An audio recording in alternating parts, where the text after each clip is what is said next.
You're listening to the LONGBOX CRUSADE podcast, episode 48, featuring X-Force number 5, cover dated May 2019.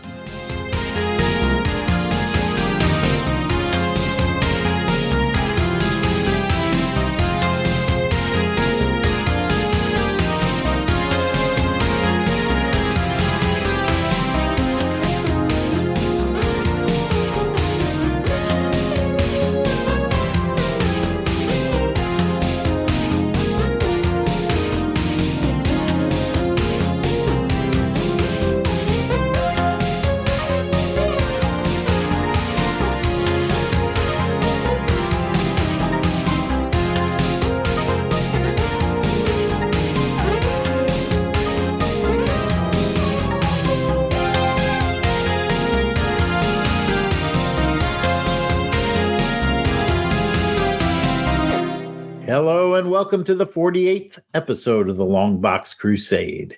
I'm your host, Jason Albrick, aka the Weasel Skull.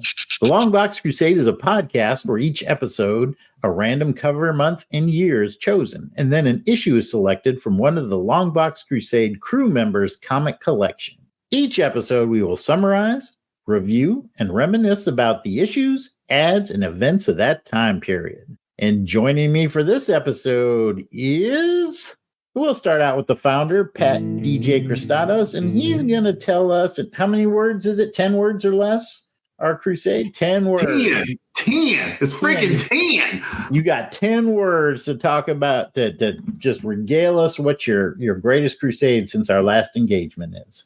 Well, Jason, I am glad you asked. New garage. Wow, he did it. Oh, under pressure. I love it. I love it. All right. Well, let's go counterclockwise around the horn and let's go to Delvin the Dark Web Williams.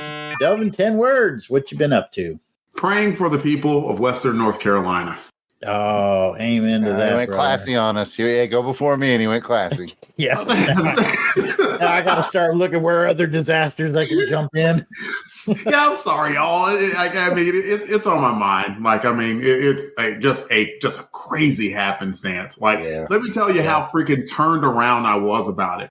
I have a friend that lives out in a town called Charlotte, and I was worried about him. I happened to be driving this weekend with a buddy of mine, Jeremy. He was like, "No, dude, that's Eastern North Carolina." Because I was sitting there thinking, I'm like, it's a hurricane. Hurricanes are on the coast. Coastal, right? Yeah. Yeah. So, just nothing but well wishes to all of those people and to every other area that was affected. So, good one, Delvin. Good one. Jared, what about you? 10 words. Going after Martin Luther, the guy who went after Martin Luther King. I'm supposed to go next. Jared's like, I picked my butt yesterday. These nuts. Well, I'll just go with what I was going to go with. Thanks, Delvin. I'm not keeping up the word count, by the way. But I just yesterday took my last move class with the VA. It's a fitness and nutrition class. It lasts 16 weeks. And your boy lost 11.7 pounds in the 16 weeks. So I'm pretty happy. Cool. Nice. Congratulations, man. Also very concerned about the people of Western North Carolina. Yeah. Your progress is awesome. I think we all celebrate that. That's good news. Absolutely. Yep. I agree. These are all good ones. I'll throw in mine. Went to Colorado Springs with Carrie. Saw Garden of the Gods. Sorry. Garden of the what now? Garden of Gods. Well, all right. Well, these are some good ones, man. Well, some sad ones too, but to Delvin's point, our thoughts and prayers all going out to the people of Western North Carolina. Man, I have a coworker here in Washington State whose mom lives out there, and she just recently found out her mom was safe, and they're finding a place for her to stay because her home's gone. So, it's affected a lot of people. Well, moving on to the business at hand, we invite you all to be a part of the show by submitting your comments and memories, which will be featured on a future show. You can reach out to us on Facebook, Instagram, X, and YouTube, and it's all at LONGBOX CRUSADE. And you can always leave a voicemail at 707-532-5269. That's 707-532-LBOT. Pick up the phone. We hope you come along with us on this crusade to read them all. Now, before we get started with the episode issue review, let's take a quick podcast promo break. We will be right back. Back in 1940, 8 sensational heroes united to create the world's very first superhero team, the Justice Society of America. Now, 85 years later, we're gathering podcasters and bloggers from around the globe for a month-long celebration in an event we're calling JS April. Throughout April 2025, join dozens of content creators as they each share their own unique tributes to the original and greatest superhero team, including all-star podcasters and bloggers like Justice Society presents The LONGBOX CRUSADE Podcast. Campus Comics Cast. Supergirl Comic Box Commentary. The Quarter Bin Podcast. The Bat Pod. The Earth 2 Podcast. FW Team Up. Diana Prince is the new Wonder Woman. Fanholes Podcast. Back to the Bins. Coffee and Comics. The Huntress Podcast. *51.blogspot.com. Justice Society Origins, a part of John Reed's Comics. DC Special Cast. Between the Pages blog. The Outcasters, a Batman and the Outsiders podcast. A World on Fire and All-Star Squadron podcast. JLA Stories and Friends. The Monitor Tapes. A Crisis on Infinite Earths podcast. Lords of Order, a DC's Dr. Fate fan podcast. David M. Gallagher at Medium.com. JSA in the 90s. Justice League Legacies. DC Secret Files podcast. Mike's Geek World. Pop Culture Affidavit. The Source Material Comics podcast. That Giffen Show. Worst collection ever. The Fantastic Four. It all comes back to Superman. And that's just some of the podcasters and bloggers who'll be joining in the celebration. Get ready for a thrilling month of beloved characters, fascinating insights, and incredible stories. Follow the action on social media with the hashtag JSApril, and visit our website for a complete list of participating podcasters, bloggers, and what they're each covering at fireandwaterpodcast.com/JSApril. Welcome back from the break. Today's adventure from the Long Box is X-Force number 5. Yay! Cover dated May 2019. Now, I think you're thinking the original 90s. You might have read the wrong issue. As always, the credits for this issue are provided by Mike's Amazing World. And again, this is the comic title was X-Force number 5. Yay! That's publisher was Marvel. Number 5. I read the wrong one then. Yeah, let's let Jason get through this. Yeah, here we go. It's starting already. We didn't even get past the issue credits. The publisher was Marvel. The cover date was May 2019. The on sale date was March 27th, 2019. Cover price was $3.99 for this crap. I mean, $3.99. It's gonna be a fun episode. This was your pick, right? It was a blind pick. I just reached into the box. I thought we'd established that. The editor was Darren Shan. The writer was Ed Brisson.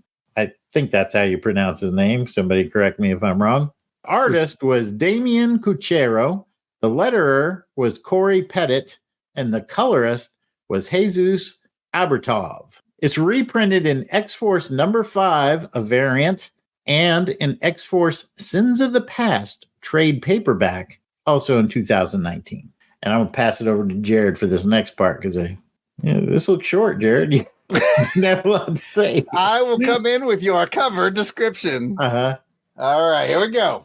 The classic X-Force logo is white with blue highlights, and Cable does his best Peter Pan leap on the cover. He looks a bit younger, too, as a clock disassembles in the red background, likely indicating that this is going to be yet another Cable jumps through time strictly to frustrate and confuse Jared issue. Strap in for some pure grumpiness, folks. Well, before we get too grumpy, let's talk about the cover. I personally don't think it's that bad, but let's see what the folks have to say. Pat, why don't you lead us off? What are your thoughts on the cover?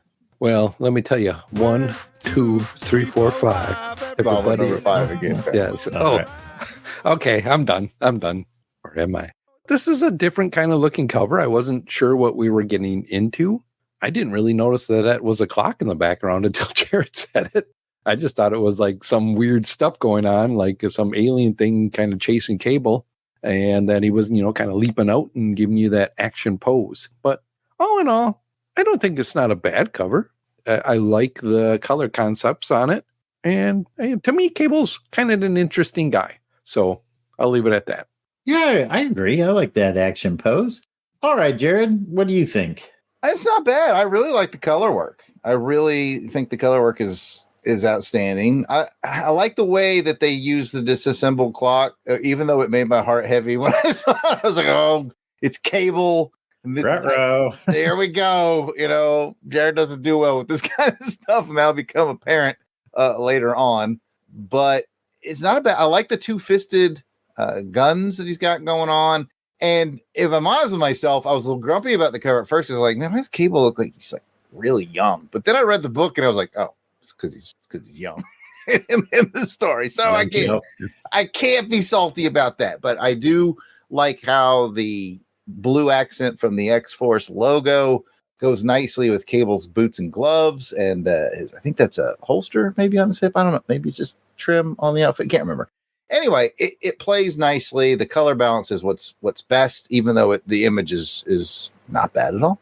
I really like that color scheme as well, Jared. It makes kind of that baby blue and the X-Force white really, really pop out there. And I guess the only thing we haven't talked about, I kind of dig that like TK smoke, that telekinetic smoke that's coming out of his eye. That looks pretty cool. Yeah, that's cool. I always find him kind of fascinating, and with that cyber eye like that, and how they get it to glow, especially in this new, this is definitely a digital age now, and how even we'll get to it within the book too, how they make it kind of glow and all that is really cool. Yeah, I'm kind of a snob when it comes to the digital art.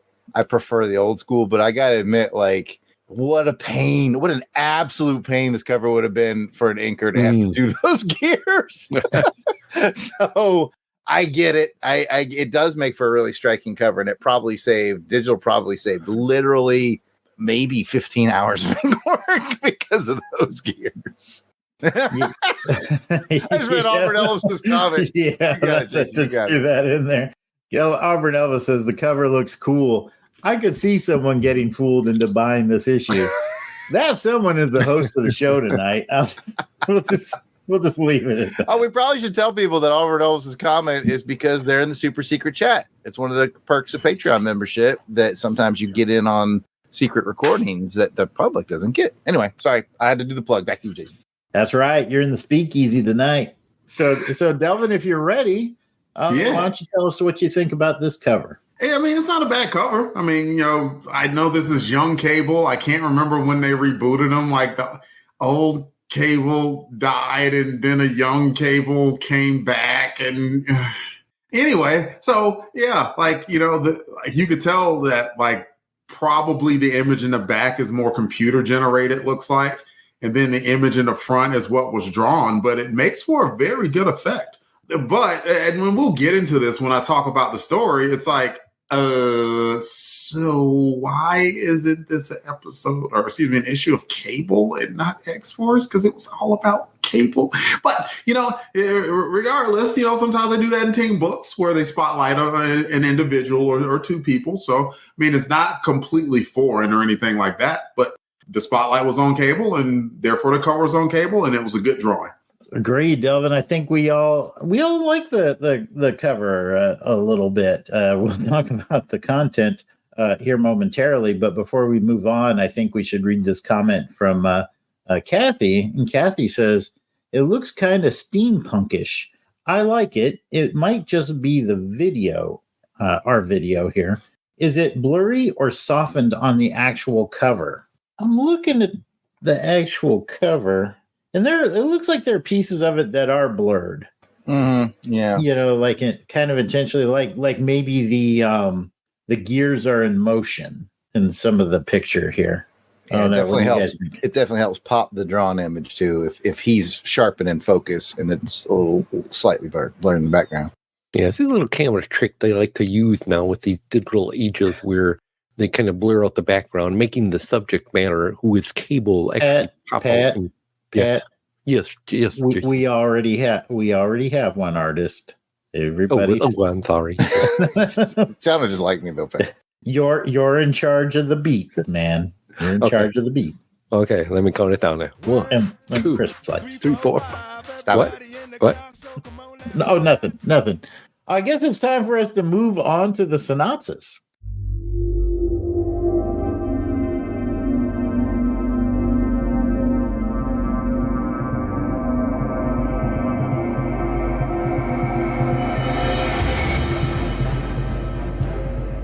The title of this episode was Some 2,000 Years from Yesterday. And what can I say, fellas? I mean, it's time travel, man.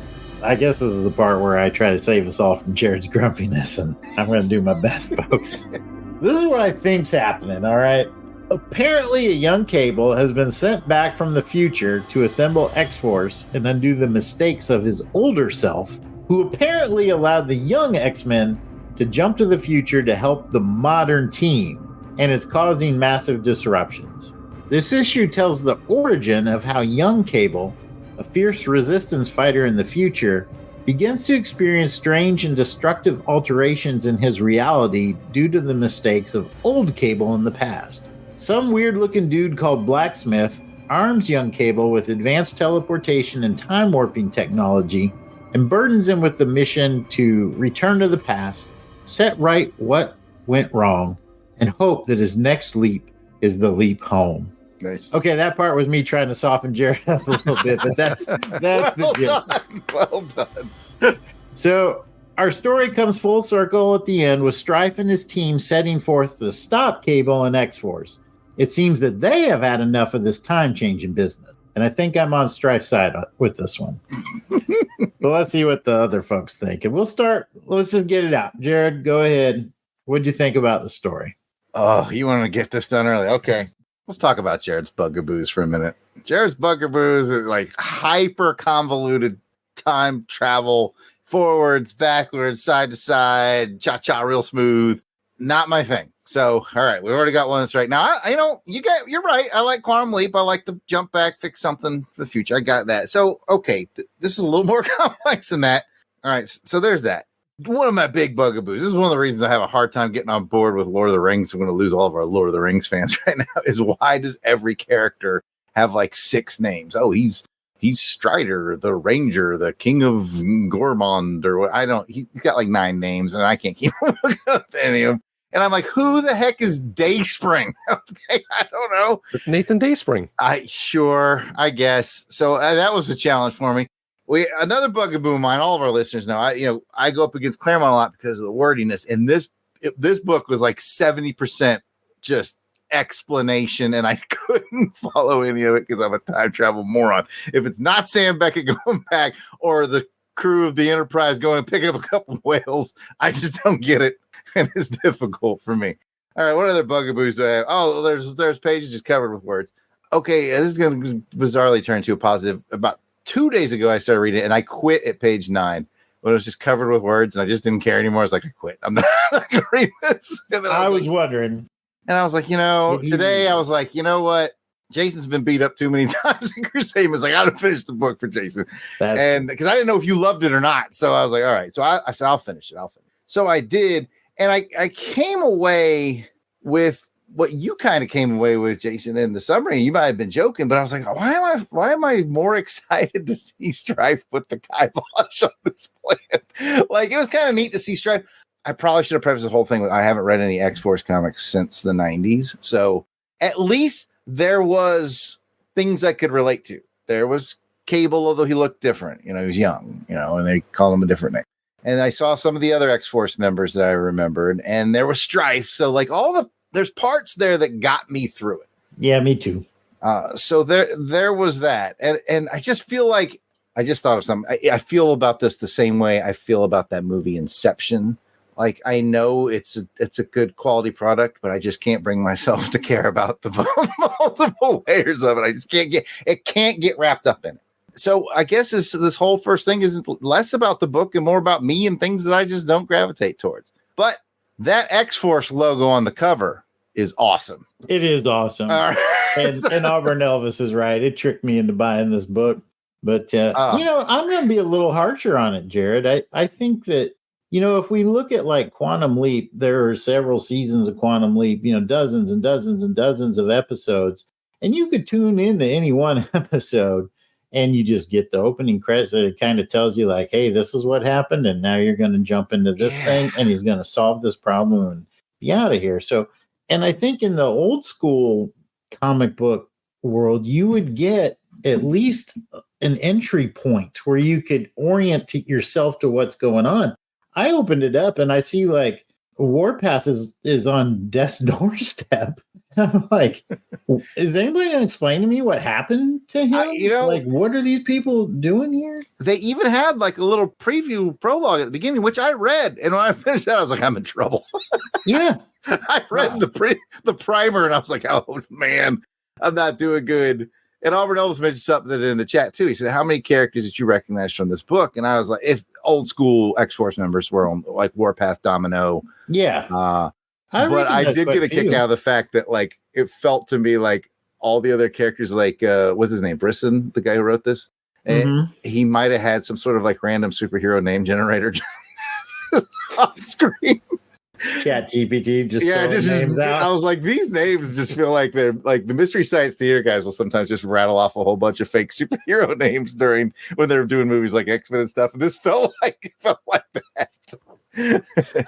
What do you say, whipped cream lad? What? Anyways, I've talked a lot. We gotta get to the other guys. Yeah, let's move this thing along and see what Delvin thinks. What does Delvin think?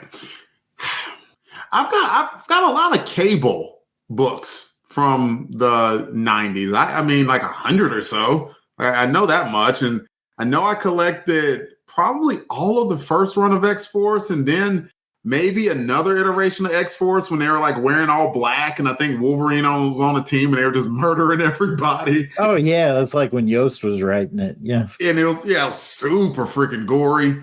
I didn't read this one. Or this volume, and like reading this issue, it was like it just all felt so familiar. It's like, okay, if you're gonna kill off old Cable, then why bring back a younger Cable and then do the exact same things that you did with old Cable? I know who Blacksmith is. Blacksmith is not a new character. Like that dude's been around for a while. He was in the first Cable series. He mentored the old Nathan Summers. So like I knew who that was and I picked up on what it was. It's like, okay, there was a mistake made in the past. You got to go back in the past and correct it. And it's like, again? There's a problem with his kids. What's that, Pat? Nathan, there was a problem with the kids. He's doing Back to the Future jokes. It's not bad.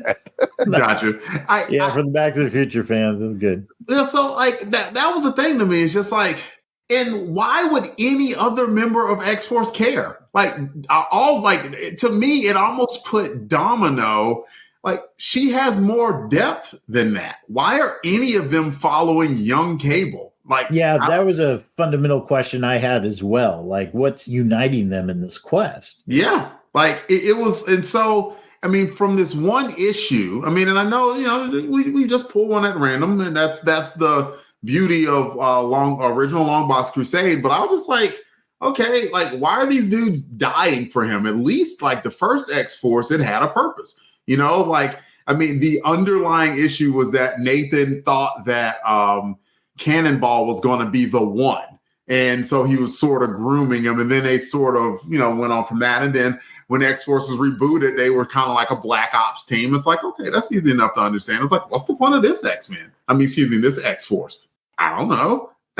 So like that would be my big thing. It's like, like the Bare Naked Lady son. It's all been done before. Like, and I don't understand why the heck they would kill off an old Cable just to do the same stuff with the new Cable. Didn't get it. I want to weigh in for just a second, just to delay Pat. Okay. Delvin and I chatted a little bit about this today, and the phrase came up. It rehashes the worst part. I might say, I don't remember if you said it or I said it, Delvin. It rehashes the worst parts of Cable because it was like, I like Cable as a character, but like he just became overly complicated with the is he the kids of this leap forward, leap back thing. And so to Delvin's point, I didn't realize it killed off old Cable and this is the replacement.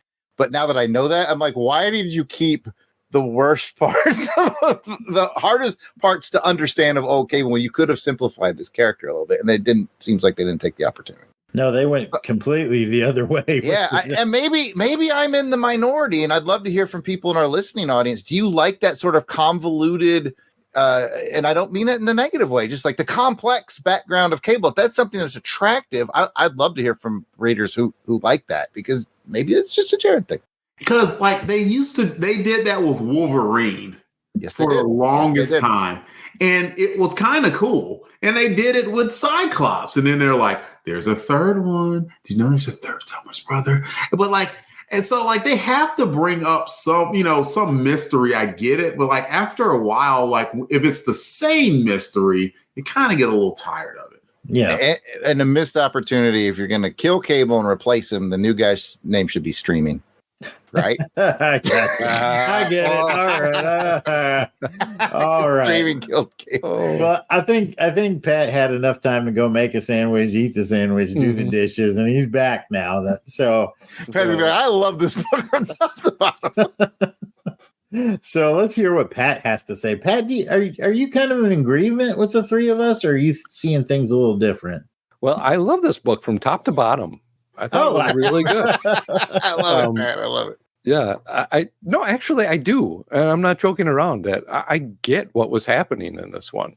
I am a Cable fan, as you can see. I'm holding Cable guy, and I would say over the last year or so, I was listening to a podcast that was all about Cable, and so I get what was happening and kind of going on with this one, and it was kind of going through the history of Cable and all that has to deal with. And so I understood some of the concepts that were happening here.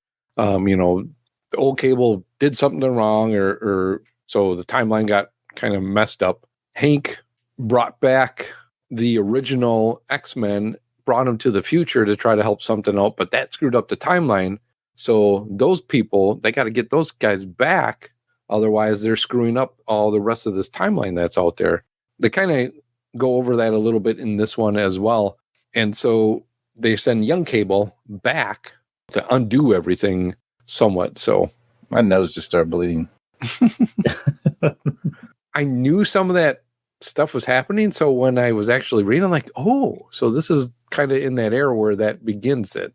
And young Cable he was around in the early beginnings of the Krakoa age of comics as well. So he's around for a while. And I think there's a whole thing with them trying to get the younger original X-Men all back to where they need to be. And I like that stuff. I like that timey-wimey cool stuff. So this was kind of up my alley on it. And, it was cool to see Strife again. I haven't really did a lot with them since like Executioner Song, or I remember being so into that now at that moment and just wanting to, collect them all at that time when, X-Men were big at that time and they were doing that whole big Executioner Song, the big crossover event that was happening. That was cool. Yeah. And just reliving that again, like, oh, cool. It's great to see Strife again and all that. And do we know who it is under there and what's going on? And so I dug it. I know you guys probably, I figured Jared wasn't going to like it at all. I wouldn't say at all. I mean, I figured it, it wasn't for you. No, it's definitely not. But you have a long history of enjoying the more complex stuff. And you like the wacky, I like a dinosaur that packs a sidearm, which by the way is on the cover of X-Force number 5 from the 90s. Yeah, that was a good one. Well, Pat, I'm glad you liked it. I'm glad you had a little bit different opinion than we did. Yeah, it kind of made me want to go back to this time and start to see, how the story unravels and gets to where things, does he complete the mission? Does he not? How does it all happen? Yeah, I think at the end of the day, it sounds like what you're describing is a pretty good story arc. I guess maybe my criticism is more, I think Ed really should have tried harder to have a self-contained story that's a part of the arc that invites you to join it. I never felt like I wanted to jump on this train after reading this book. Do you think that because, this is 2019 when it came out, where mainly they're writing for these trades, obviously, the trade paperback that came out, this would have been probably a 6-parter maybe, or, 1 through 6, or maybe a little bit longer, the trade paperback for this kind of story building up? Maybe, yeah, you might have a point there. When I was at Heroes Con last June, I talked to Chris Claremont. He's still doing it, by the way, Pat. We got to talking about storytelling in today's comics, and he did make a comment how they're kind of he had opinions about writing for a trade paperback, and still feel strongly that issues should be able to stand on their own and invite the reader to jump in into the storyline at any point in that storyline. And maybe I'm just old and I kind of feel that way too. That's probably the case for me as well. Yeah, no, and I get it. We're so used to, those compacted stories. The quick question has almost nothing to do with this book. I'm just going back to my fuzzy memory of the 90s. And am I crazy, or did Strife get revealed to be like another version of Nathan Summers? Yes. Yes. That's how I remember it. Yes. Okay. That was my memory. And I'm wondering, as we see Strife in here, is that still the case? Oh, that's what I was wondering too. Yeah. If Delvin's theory holds true, yes, they're just rehashing the whole thing again. Probably. I mean, but he's young this time. Yeah. Right. Yeah, he's young Strife. Totally different. Not at all like the Strife from and now the 90s. I'm time traveling with beer. All right. Let's move this thing along and let's talk about the story art. You know what, Pat? You had a good run. You liked the story a little bit better than the three of us, I think. Let's get it back to you. What did you think about the story art? I liked it as well. Like I said, on the cover, I thought it was done very good. 2019, we got digital art happening, and I thought there were some really cool spots where the coloring really makes this issue kind of shine in certain spots. We talked about it, about his eye shining, things like that. The futuristic look, then, somewhat of the normal nowadays look as well, too. So I liked it. Well, Jared is our resident artist. What are your thoughts? I'm going to echo Pat, especially on the colors. I just want to pick up a comment from the chat real quick before I go on with my thoughts on art. It's from Auburn Elvis in the super secret chat. And spoiler alert, if anybody's listening and you don't know the rest of the story, Auburn Elvis said he read ahead and the story feels like the Strife is actually the better Cable, and the younger Cable that we're watching, this Dayspring, is the imposter. Now, I don't know if it ends up that way, but if it does, it's not a bad plot twist to have Strife actually be the one, because we all kind of felt like we were rooting for him in this one. That's kind of cool. If that's what happened, I'm going to tip my cap to old, was it Brisson or Brisson? Brisson, yeah. If that's true, that's kind of cool. Right, I take it all back. I might take it all back because that's a really neat twist. But anyway, back to the art. I agree with Pat. This artist, Cucciero or Cuciro, I'm not sure how he pronounces it. He has a knack, I noticed, for drawing things simply, but still pretty good with an involved level of tech. Like the tech and the weapons and the gear and the robot mechs all looks really good without being overly complex. It's not that super complex art of the 90s that we would expect from a Liefeld or a McFarlane or anything that was going on at Image at the time. I don't want to use the term dumbed down because it has a negative connotation, but it's like it's somehow simplified, but somehow that tech looks really good. So hats off to that guy, because drawing tech sucks, and he's good at it. As far as I know, he didn't have an inker. I think he did it. It's probably digital, so he probably did it all. Scrolling back. Yeah, I didn't see it. I didn't see an inker mentioned in here. Yeah, he's actually the guest artist on this one. I guess he didn't have a regular just yet. But yeah, and I'm looking at his line weights and his use of shadow and his darkness, which means this cat is also a very good inker. So he knows his craft pretty well, I'd say. All right, Delvin, round us out. What do you think? Nothing really more to add other than, I know people complain about the prices of comic books nowadays, And if there is an advantage to having a comic book that's worth $4, Pat already mentioned the colors, and then it also just makes the artwork stand out a little bit more. And that's the cool thing. Like, you wouldn't have been able to include some of the effects and everything that you are. Like, surely technology has advanced a little bit, and so maybe some of these things are a little bit cheaper, but like to have these pages looking like they do, and this is just, X-Force 5. This isn't something that you're trying to have fly off the newsstands or wherever the heck comic books are sold. This is just the diehards are picking up X-Force 5. No, barely anyone new was jumping on board, and you still have the high quality artwork that was in the book. So I thought it was a good job. Yeah, I'll just add in, I like the way that he laid out the action elements. That gunfight in the woods, you could almost feel the impact of the bullets hitting the tree around Nathan. The way that they were moving and firing their weapons all looked natural.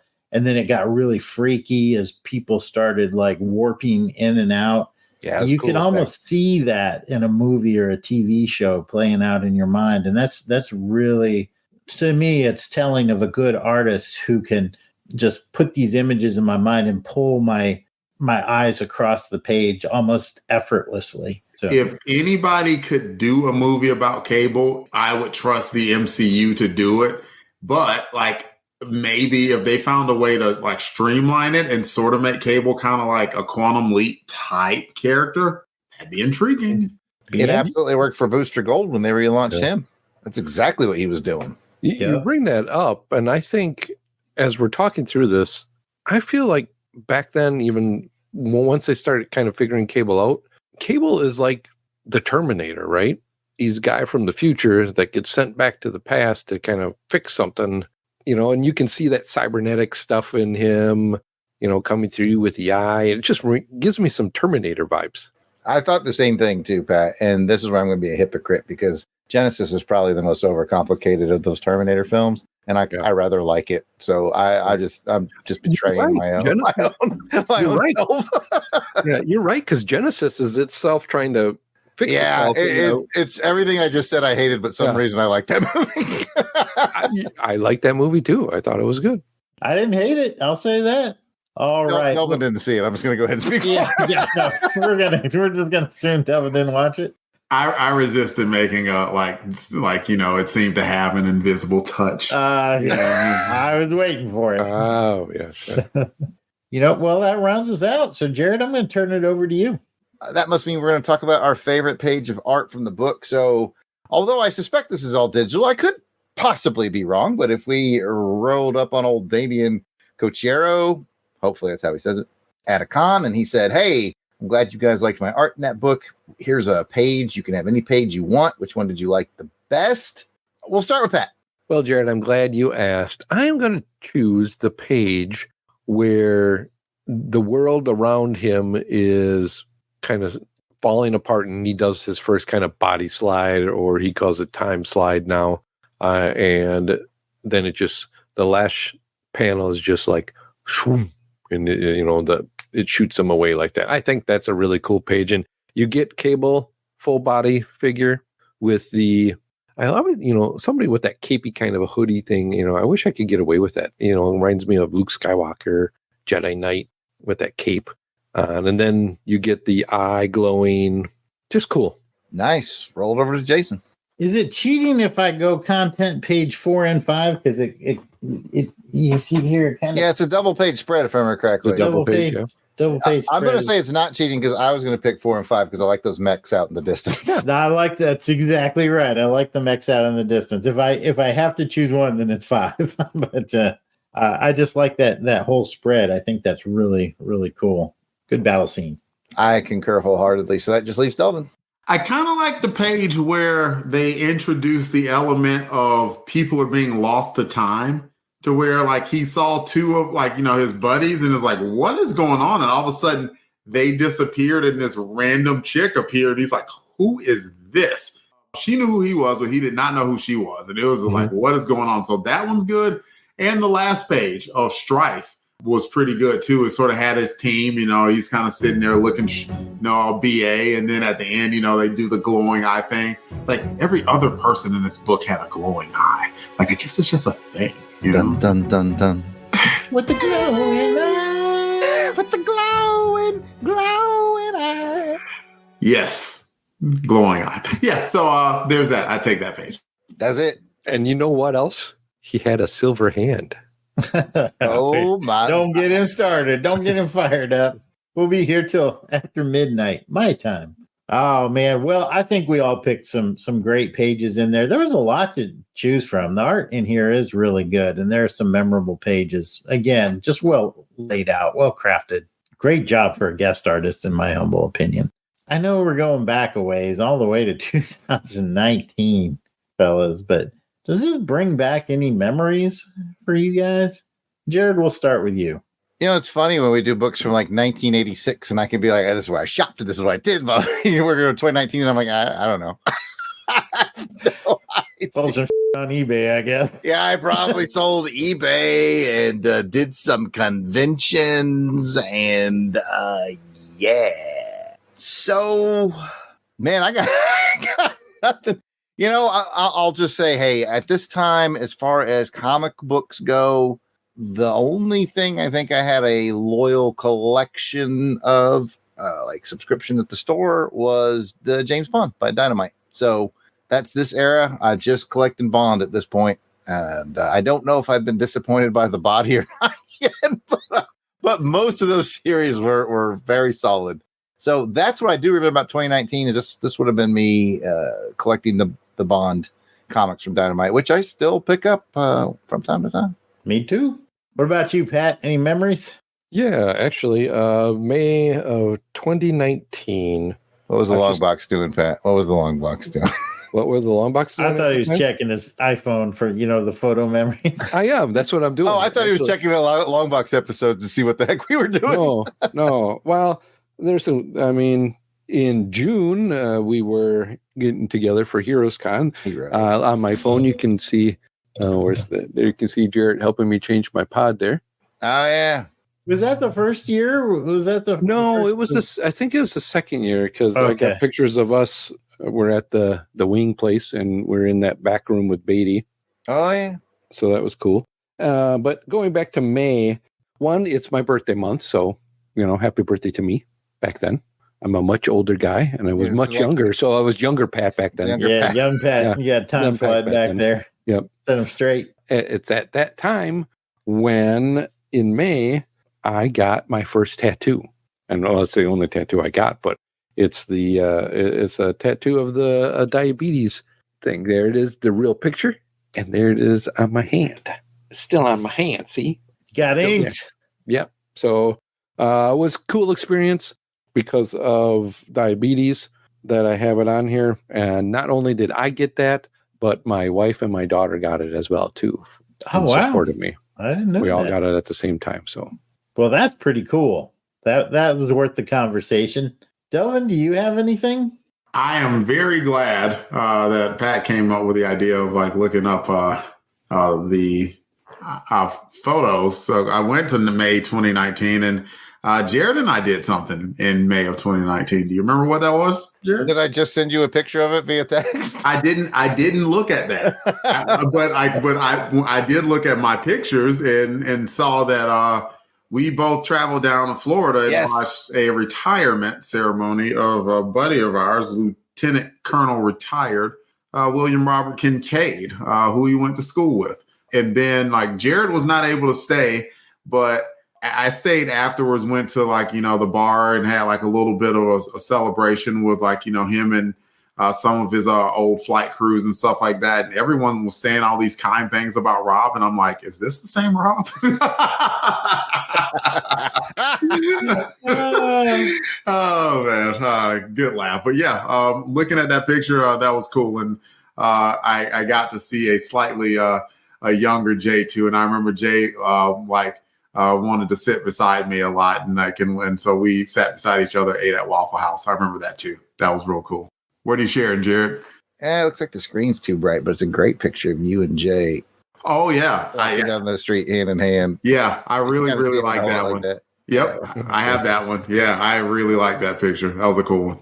It's kind of cool to see these newer issues, and that we can go back on our phones and take a look. But when we're in the 80s, like, I don't got no pictures of old.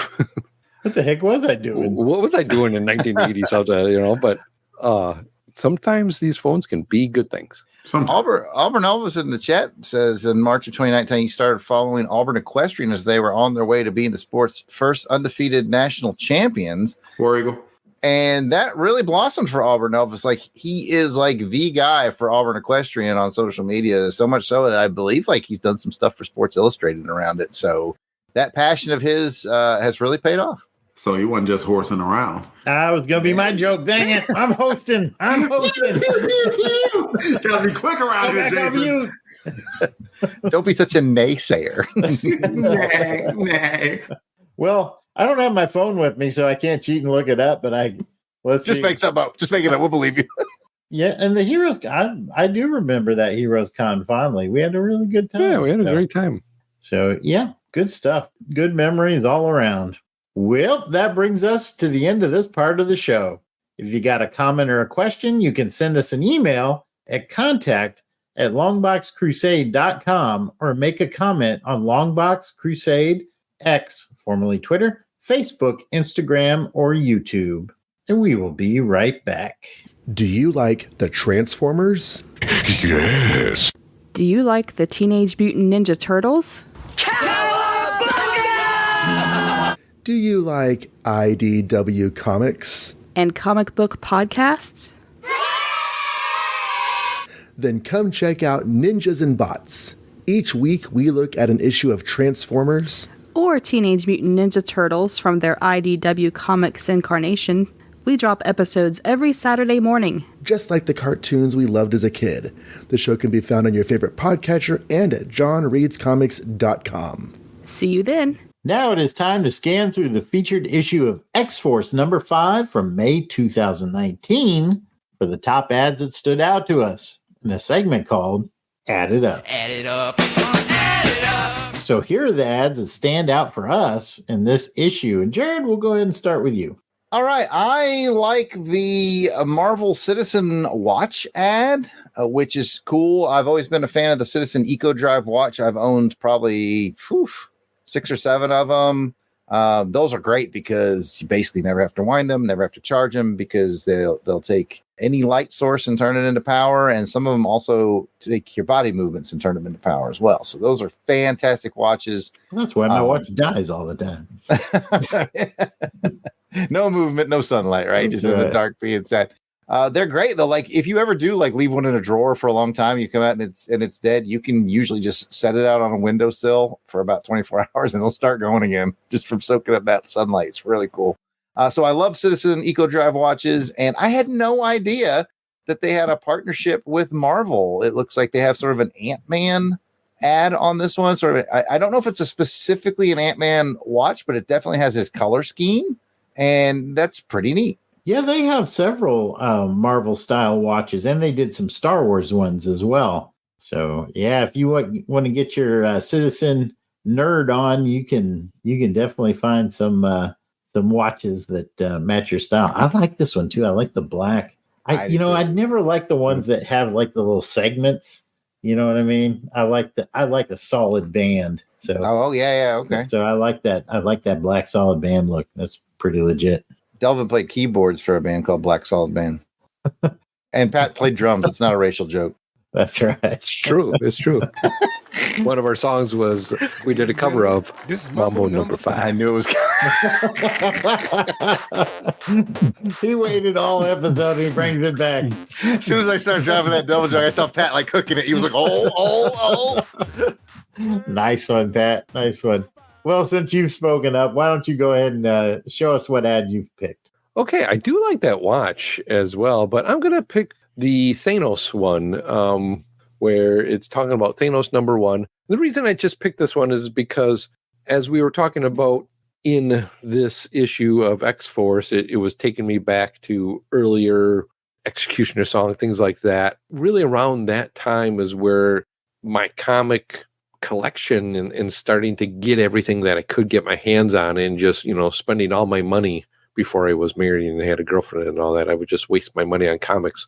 And so, getting Thanos Quest books and all that, and all getting that all geared up for which would eventually, become the Infinity Gauntlet crossover event that was happening. So I'm picking this one just as that nice memory of that time. Very cool. That's some cool art too, right there. Yeah, it looks cool. This is kind of a neat character. Yep, no doubt. No doubt. Nice pick. Delvin, what about you? I'm going to go with the Captain Marvel ad. I like the movie for whatever reason. Like, people were just like, "Meh, Captain Marvel, I don't like it." Jared, quit pointing at yourself. The premise of it was, I liked it. It was good, and it introduced the idea of Skrulls into the Marvel universe, which was also good. So, it was, to me, it was an enjoyable movie, and and I'll go further and say I like the Marvels too. It was like a fun, or original concept, and people just immediately like, "Meh, I don't like it." Man, Jared, you're pointing at yourself. And so both of the Marvel movies, I've enjoyed, and I and I was also a big fan of. They never called her Photon, but Photon, Monica Rambeau, where I think they introduced her and gave her those light powers in the Marvels, which instantly, I think she's just a slept on. No, I think she got them in the Vision, WandaVision. There you go. I just she's such a slept on character. Even in the Marvel universe, she's a slept on character. But I'm diverting from the original ad. Captain Marvel, good movie. There's a reason it made $1 billion. And it did. It made $1 billion. Will it be? So good movie, and I enjoyed it. All right, we got a Captain Marvel fan, and Jared is being very disciplined. Good job, Jared. I also like Monica Rambeau. That is what I'll add to that. I like that character. Always liked her since 80s Avengers. Yeah. Well, remember when we used to play that Marvel superheroes role playing game? You could kick so much with Monica Rambeau's character. Yeah, she's awesome. She's literally light. Just she's so many freaking applications. And they don't use her enough in the Marvel universe. They did in the 80s, man. She was leading the Avengers, and it was pretty good. They had some cool characters, like Dr. Druid. Anyway, we were way off target. I think with this movie, if it would have came out maybe a few movies before, this was the one right before the end of the end game. So it's if they would have brought this one out and then just sat on her, not being around, and then when she finally comes in Endgame, we're like, holy crap, she's here, I think that would have been cooler. But anyway, go on.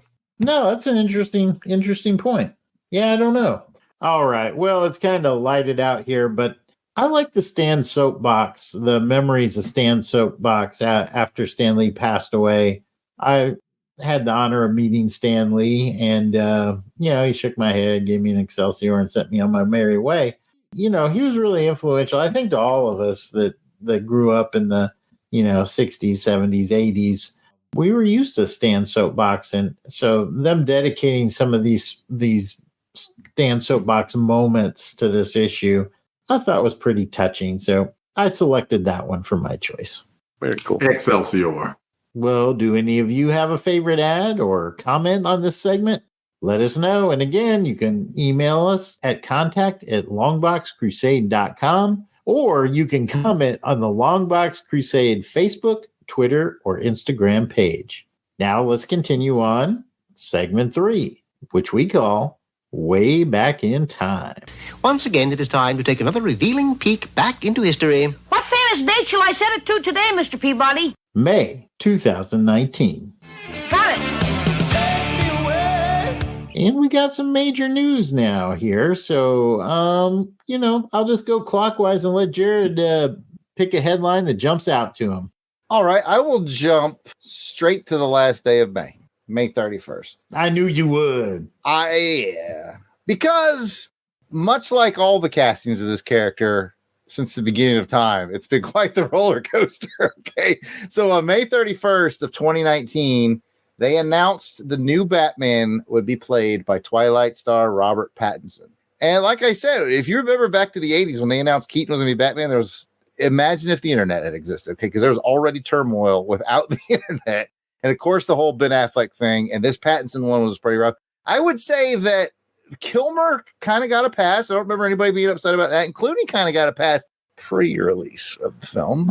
Although I still like Clooney and Batman and Robin. I'm on record for that. But Pattinson gets announced, and it's pretty controversial. I'm usually the let's see guy. Let's see. And on this one, I was like, no, Twilight lad ain't got the chops. And I saw people were like, man.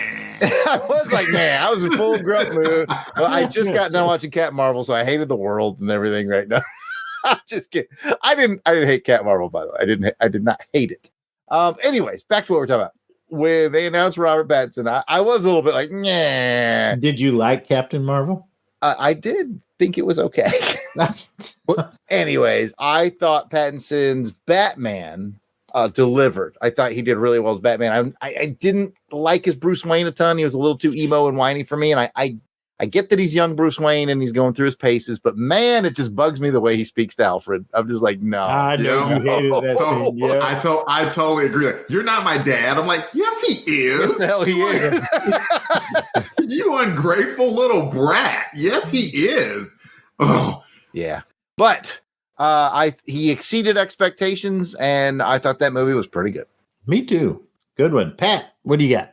I'll take one from May 16th, and the last episode of this TV sitcom, The Big Bang Theory, starring Jim Parsons, Johnny Galecki, and Kaylee Kudrow. After 12 seasons, it's the final end of that. And, this was one of those that I didn't watch in the beginning because I was like to drink. Well, I don't want to watch a bunch of nerds being a bunch of nerds and talking about nerdy stuff. And then when you watch it, it's like, oh, I get all these jokes and they're just they're funny. So for me, I thought it was kind of funny. This is my turn to go, man. Dylan's shaking his head over there. And to no one's surprise, I'm going to add a man. Join Dylan on that. Oh my goodness. I could not understand why this show was so popular. Dylan, what do you hate nerds? Yes.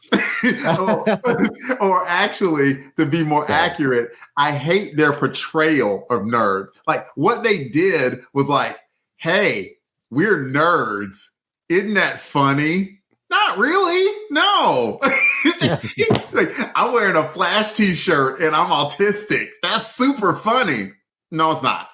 But apparently I'm in the minority because like these 12 seasons. 12 seasons and like the actors made gajillions. Yeah. And then they had a spinoff, Young Sheldon, which I also watched 0 episodes. So because that was an interest. Well, see, that's what I was gonna say. I can't really judge it one way. I don't think I've ever watched an episode of the show. It never really spoke to me, but I've seen snippets in syndication, and it's one of those like what I'll do sometimes is if I already have just a preconceived notion of a show, I'll go into what's called like hater mode. And what I mean by that is like I am not going to give you an easy laugh.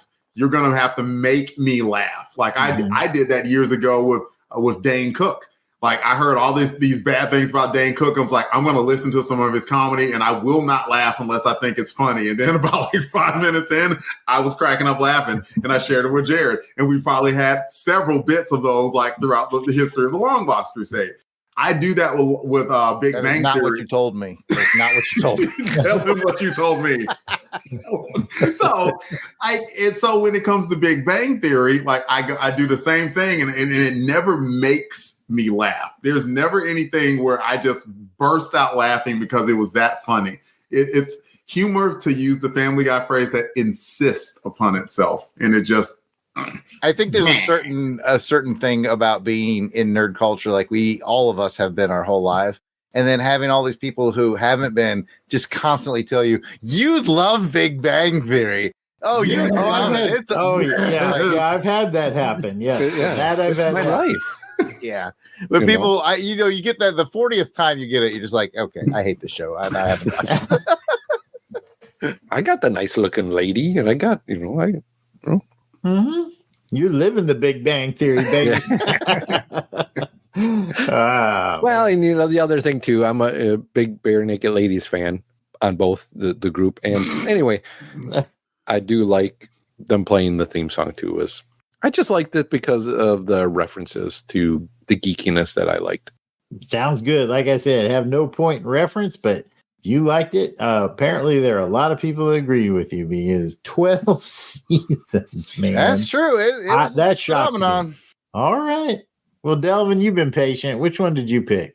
Kathy in the chat said, I loved it, but what do I know? Nothing. You don't know anything.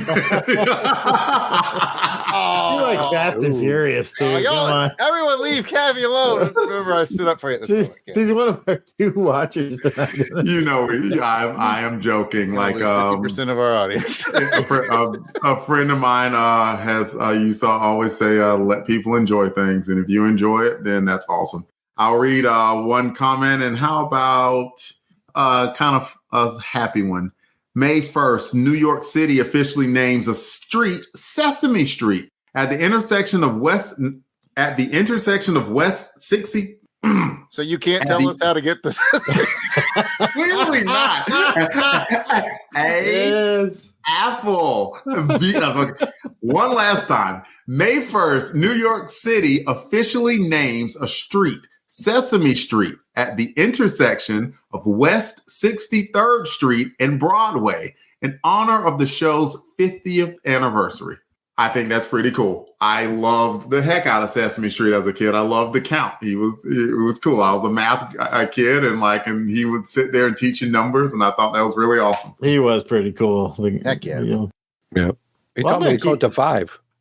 He taught you to count to 5. Here he goes. Was this a couple weeks? Was this a couple weeks ago, Pat? Or 1, 2, 3, 4, 5. Is that? Yeah. Oh, okay. I think that's good, Pat. That's good. He is writing this joke into the character. He's doing bits and bits. It's like I've never seen somebody so dedicated to the same bit throughout the whole show. But this is awesome. All right, I'm going to keep the positivity rolling. On May 2nd, a drone delivers a kidney for transplant surgery in Baltimore, Maryland for the first time. And I really just said that because I wanted to say, man, I got a really painful kidney drone. It's like kidney stone. It's like kidney stone. All right. Okay, well, with that, pass it 1, 2, 3, 4, 5. Sorry, all right. I can't help you on that one. Okay, no, I'm done. I'm floundering out to sea. All right, let's get into the top 3 movies for May 2019, and let's just keep going around the horn. Jared, why don't you start us off with the number 3 film?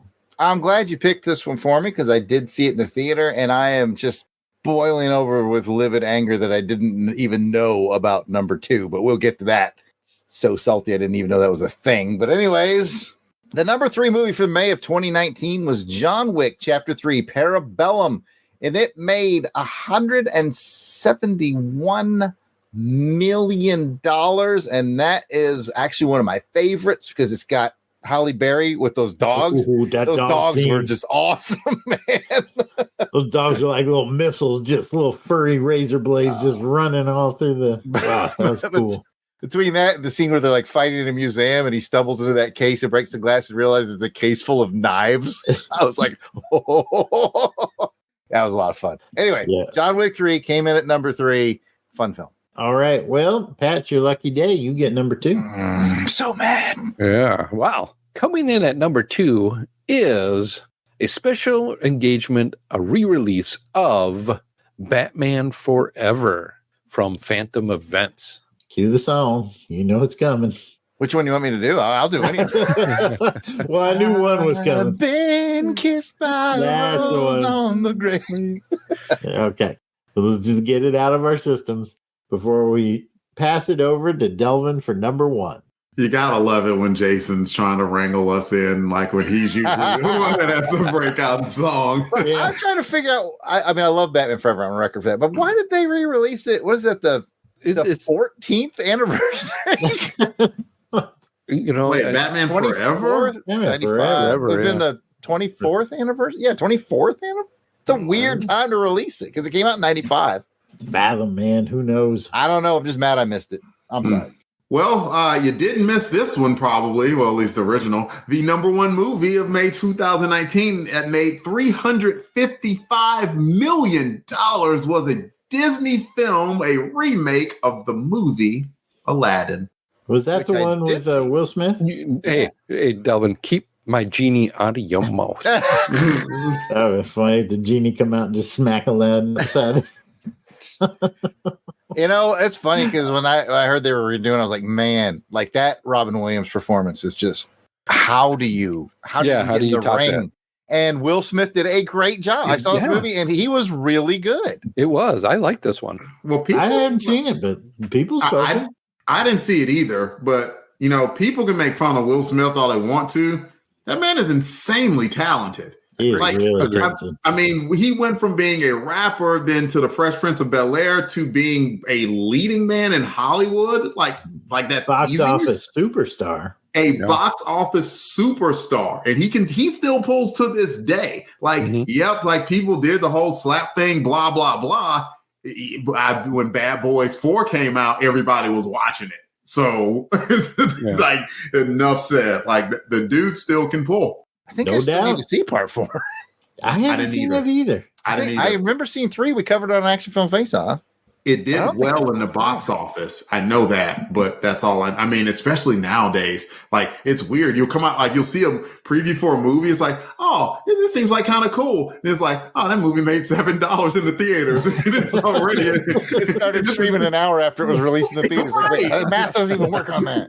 Yeah, I'm trying to figure out if I want to go see Transformers 1 or not. Yes, don't see it. It is so good. Is it good? So good. Oh, I should have known you've seen it. Loved it.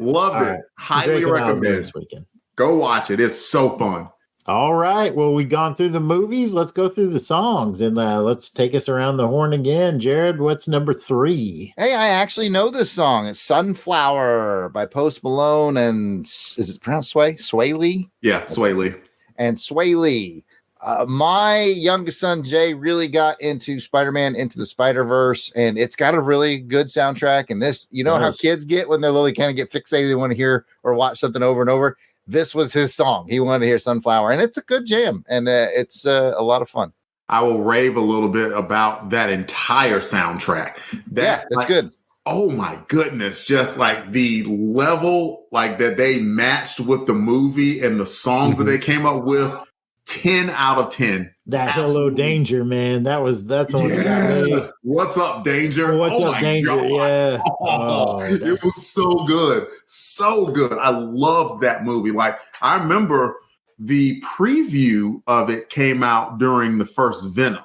It came out at the end of it, and I was like, this seems interesting. And then I watched it and was like, this might be the best Spider-Man movie I've ever watched. Yeah. Like animated or otherwise. It was that good. Just the fusion of the artwork plus the soundtrack plus the story. Oh my God. Just loved it. Could not love it more. Well, you know me, humor, heart, spectacle, and art, man. And that just knocked all those categories out of the park for me. That was great. Fun fact for you on the filmmaking that you may or may not have known. Miles Morales, when he's Spider-Man, he moves at fewer frames per second. He's animated at fewer frames per second than like Peter Parker does because he's not as experienced up to speed yet, and they don't move him up to regular speed until he's ready. And I was like, that is a subtle, subconscious craziness thing that they cool. did. That is really cool. Didn't know that. That's a fantastic attention to detail. Well, Pat, why don't you bring us into number 2? I'm not participating because I don't know any of the songs. Jason's pre-Malone. All right. Yeah, that's right. Well, you know, and Jason, as the saying goes, the Post Malone always sings twice. And coming in at number 2 is another Post Malone song called Wow. That's so embarrassing. You weren't going to Postman always rings twice joke. I had that cooking for a long time. It's just sad. I'm so ashamed of myself right now. Pat's over here like bubble. Pat's got to edit this episode too. At least you don't got to edit it, Jason. Pat's got to edit. That's right. You see me behaving myself right here. You've been practically a saint. We need Jason to host all the time. I don't know the song, but I know like the little hook from it, like because I'm not super huge on Post Malone, like nothing bad about the man, like he's making his money. I just only know like the hook, from it. That's about it. Because I think they use it for like a nachos commercial or something like that. Huh. Okay. I would have thought this was an Owen Wilson song. Wow. There you go. I do, Jason. There we go. Oh, I got it. All right. Well, you know what else you got? You got the number one song, Delvin. I do. Number one song of May 2019 was a song by Lil Nas X featuring Billy Ray Cyrus called Old Town Road. I know this one. Do you? It was everywhere. Well, I'm gonna take my horse to the old town road. I'm gonna ride until I can't no more. Did not make it up to Washington. It did. Was not by Def Leppard. So It's not by Def Leppard or Bon Jovi. I missed it. That's fair. All right. Well, that brings us to the end of this part of the show. Now, let's get to the feedback part of the show called Crusader Comments. We are thrilled to kick off these comments with special shout outs to our Crusaders Club members.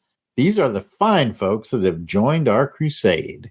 They enjoy priority seating as podcast guests, early access to special Longbox episodes, which they're enjoying right now, voting to help determine show contact, backstage access to live recordings, which they're enjoying right now, and so much more. So these are the folks reaping the benefits and giving some much appreciated support to the show. Alan W. Wright. And Helica Wolf. Auburn Elvis in the chat. Bill Beer. Billy D. Bradley DeLoe. Braxton Underwood. Carrie. Clinton Robinson. Captain Entropy. Clark Westfield. Dave Collins. Battle Wagon. Eric Hodges. Eric Porter. Ezra Gallo. Gary V. Gene Hendricks. George Meal. Gerald Green. Heinz K. Jason Keene. Jason Lady. Jeff Polier. Jeremy L. Jim Jarman. I hope you like Jim Jarman too. If not, maybe you like Jim Meal. Joe Man Conan. Joe Thomas. John Watson. Josh Strickland. Candace Ward. Captivating Kathy Bright joining us on the show tonight. F. Delvin didn't run her off. She hasn't been back since. Oh. Still got two watches, so she left her device on. I was about to say, you better not be mad at me joking like that. Matt and Lissy Paso. Mark Ross. Maxwell Traver. Michael Minton. Miranda W. PD Devins. Paul Hicks. Rick from Jeff and Rick Present. Ronald Easterday. Rob Morgan. Samantha Maney. Sean Urbanski. Spidey 67. Spreadsheet. Steve Cronin. Tim Price. Tony Pennington. And the Toronto Cop. If we missed anyone on our list, we do apologize. Please keep in mind that we record these episodes well in advance of release, so if you're a recent addition, we should be adding you soon. Still, no worries. Just let us know that we missed you by sending an email to contact@longboxcrusade.com and we will get it straightened out. As a reminder, you can become a Crusaders Club member by heading over to patreon.com/longboxcrusade. For as little as $1 a month, you'll get access to the amazing world of the Crusaders Club. Come check it out. If you don't happen to have any extra scratch lying around, but you still want to help us out here at LBC headquarters, you can take a moment to write a review on whatever platform you're listening on, or give us a YouTube subscription, and be sure to join us here for our live episodes. Now we're going to do some Apple Podcast reviews from Longbox Crusade, episode 46, Blue Beetle number 22 from March 1988. We have social media shares and retweets from Jared. Why don't you just go ahead and kick us off again? Big shout out to Kirk Spencer at Big Five Army. We have Mr. Delicious himself, Doc Strange, Billy D. We got Matt Paso, Serpy Matt. We got the Battle Wagon, Dave Collins. Fan Film Fridays. And Coffee and Comics. All right. I see we got one social media comment, and that was from Mike Ruth. And he said, the next to last issue of a Gone Too Soon series. Hear, hear. Yep, I agree. That was Ruth and Darren. Don't lie. All right. Thanks for everybody who commented and hit that like and share button. We appreciate it. And for those of you out there, you can call us and leave a voicemail that we will play on the show right here. You can leave us a message at 707-532-5269. That's 707-532-LBOX. And pick up the phone. 1, 2, 3, 4, 5.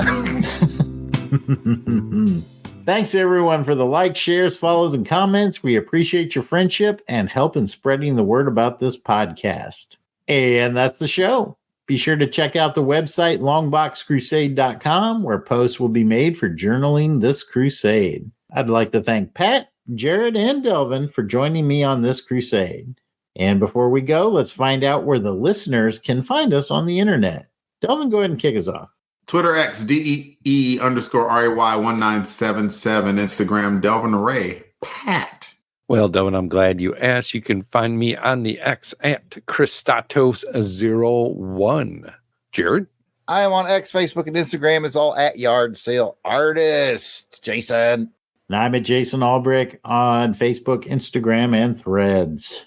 Thank you for listening, and we hope you have enjoyed this episode of the Longbox Crusade. If you got any comments or questions, you can email us at contact@longboxcrusade.com or leave a comment on the Longbox Crusade Facebook, Instagram, or X page at Longbox Crusade. Till next time, take care, and please join us for this next episode as we continue on the crusade to read them all.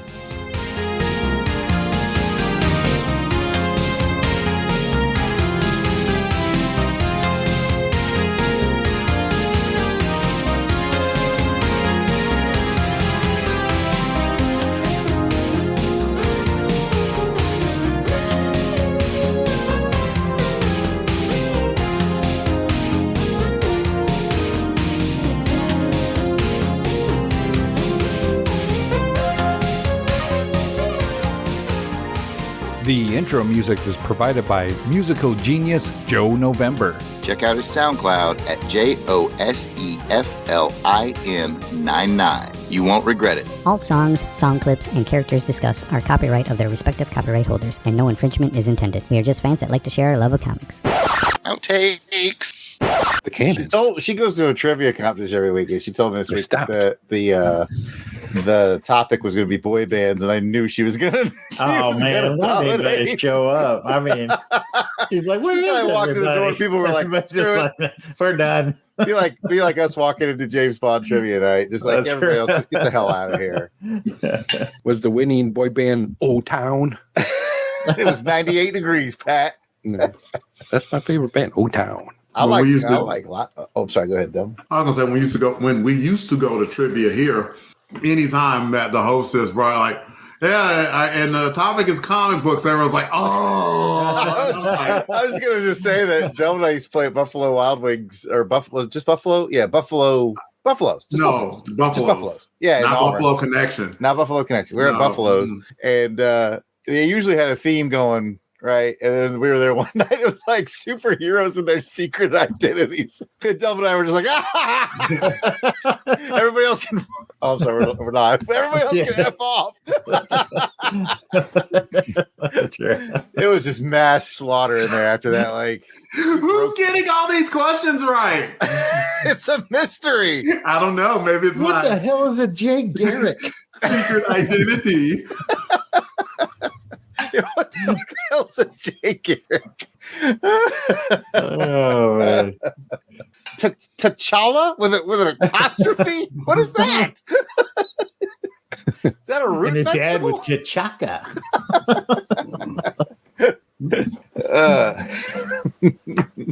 Oh man. Oh. See that, Pat? Yeah, I saw that. Town was the game. Two questions. Because I want it all. No. By the way, I'm a big LFO for my boy bands. I like LFO, and of course, I like Five. Would you guys listen to a podcast of just all the collection of our outtakes? If I just kind of bunched them up. How long per episode? Because I wouldn't think that would. No, it wouldn't be like long. It'd be like 4 hours minimum. Yeah. These nuts for 4 hours. These nuts. No, here's these nuts in Spanish. I don't know the words. El nutto. No, in French, les nuts. Lost nuts. What's German for these nuts? What's German for these nuts? That would be Die Nussen. That's right. That's right. Listen, I forgot. See? Die Nussen. Learn how to say these nuts in multiple languages. I would kind of just go back to like really old episodes and I get it. Like it just like make a little 5-10 minute whatever. Okay. And then just keep releasing them once in a while. I got you. Yeah, I wouldn't be like, oh, here's an hour of us being stupid. And we could call them Just blooper listen to reels, a but normal most show. of it's intentional. Yeah. Well, they were bloopers in the beginning. And then they became bits and bits. Became bits upon a bit upon a That's bit. true. And now our show is 87% bits stitched together with content. It's like With irrelevant content. Amazing Spider-Man 225. Okay, these nuts. Oh man, yeah, we haven't done a smooth Hey, Bunky, how's these nuts? Oh man, should I do a show? Train or off the train? Artist was Damian Cuchero. Oh man, I've got a case of the pants. I would have said Cuchero. Okay, and the title of this issue was "Some 2,000 Years from Yesterday." Yesterday should have been our first one. Jared wish this comic would go away. I'm gonna try to stay positive because that's what we do on the network. But man, come on. This is one of Jason's better picks compared to his Crusade Miss picks. All right, maybe. Yeah, I was gonna say it.